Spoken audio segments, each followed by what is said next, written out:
Chapter 48. Discussion between Shukracharya disciples and Subodha. Om Shri Ganeshaya Namaha.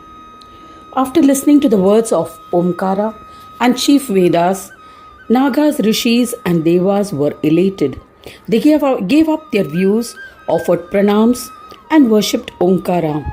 After offering reverence to Omkara and others, they said, O Omkara and Vedas, the knowledge which you have imparted is acceptable to all and will grant ascent to the position of Brahma. Vedas are the guru of all. Following their teachings is a wise approach, as it is acknowledged by all and will grant emancipation. That which is not supported by Vedas should be sacrificed by all. There's no doubt about it. Or else he will fall to hell and will have to bear the sufferings. From the perspective of chief Devas, the populace and Munis, you have already achieved success in the Brahma Yajna. This is definite. Saying this, Devas and others extolled the chief Vedas with joy. The four Vedas and Omkara were pleased with the worship offered. Then Vedas and Omkara disappeared and returned to their abodes. O sage, this is how the Brahma Yajna was concluded by all earlier. All doubts being erased, they are now engaged in the worship of Gananayaka. I have imparted the knowledge of the Ganesha principle which bestows peace. It is acknowledged by all. You too should worship Gananayaka. Subodh then said, after saying this, Mahayogi Shukracharya disappeared. Prahlada became absorbed in singing the bhajans of Gananayaka with devotion. While in my mother's womb I had imbibed this knowledge of Ganesha, I have accepted this philosophical knowledge, which is the bestower of yoga. O Brahmins, it is by the strength of my previous births I was born here and could recollect this knowledge. This is why I worship Gananayaka. O eminent Gurus, I have answered the questions asked by you. I plead that you do not teach me deception. Shri Krishna, who was narrating this portion of the story to Yudhishthira, said that listening to what Subodh said, all Brahmins appreciated him. Yet, despite understanding what he felt, they tried to convince the one proficient in yoga. They said to Subodh, O child Subodh, what you have explained is true. Not a single word is incorrect. Yet, at least listen to our advice, which is in your welfare. Your grandfather Durbuddhi was a great Asura. Ganesha sided with Devas and slayed him in rage. Out of love for your grandfather, your father considers Ganesha as his foe. You love your father, hence you should abandon Vignesha without hesitation, who is your father's enemy. Otherwise, your father will definitely kill you. O intelligent one, do not hold this destructive obsession. You belong to an Asura clan. Hence, for your welfare, your behavior should be appropriate to the traditions of your clan. Listening to their advice, Subodh was filled with wrath. His eyes became blood red with anger.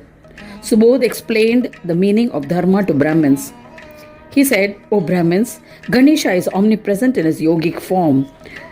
He enforces the practice of Swadharma, one's own dharma, even when he is conducting divine plays. He has established the Devas in Swargaloka, humans in Prithvi Loka, Nagas in Patal Loka. Following their assigned paths is a must for one's welfare. My grandfather was a sovereign monarch of the three worlds. This was adharma, against the principles of dharma. So Ganesha used his powers and destroyed him. My father's conduct is also not based on the righteous path of dharma. Therefore, Ganesha will kill him very soon. There's no doubt about it. Therefore, O Brahmins, is Ganaraja the one who loves Swadharma wrong? Do tell me. Vignaraja is a benefactor for all. This is beyond doubt. I shall ignore my evil father and strive to worship Ganesha. Even if my wicked father kills me, because I worship Ganesha, I shall be blessed with oneness with the Supreme Brahma. Does anyone abandon their homes because it has been infested? O scholarly Brahmins, do reply. Ganesha is the Lord of Buddhi and is the absolute authority. How is my father capable of inflicting harm on me when he is the Lord of Siddhi? Singing bhajans of Ganesha is everyone's own dharma and should be the object of pursuit for all beings, as it bestows dharma, artha, kama and moksha. O Brahmins, you are a blot on your lineage. How can I forsake the path of dharma, follow the immoral path of physical gratification, and become subservient to a Daitya? Despite being Brahmins, you have abandoned the path of dharma and have become licentious and dependent on Asuras. There is no doubting it. Scriptures have described those who are immersed in singing Ganesh bhajans and strive to attain union with Supreme Brahma as Brahmins. You are immature and childish. How can you advise me? Sri Krishna said that after replying in this manner to the disciples of Shukracharya, Subodh immersed himself in Ganesh bhajans.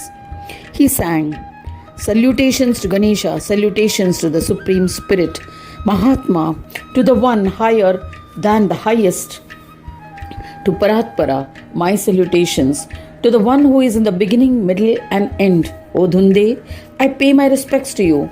I bow to you, O Vignapati. I revere the one who is the bestower of peace." Seeing Subodh's dissidence, all Asuras were terrified. These disciples of Shukracharya left to recount the events relating to the prince to Jnanari. Thus ends the 48th chapter titled Discussion between Shukracharya's disciples and Subodh in the third khanda of the Purana Upanishad, Srimad Mudgal Puran, describing the legends of Mahodara, dedicated to Sri Gajanana. End of chapter 48.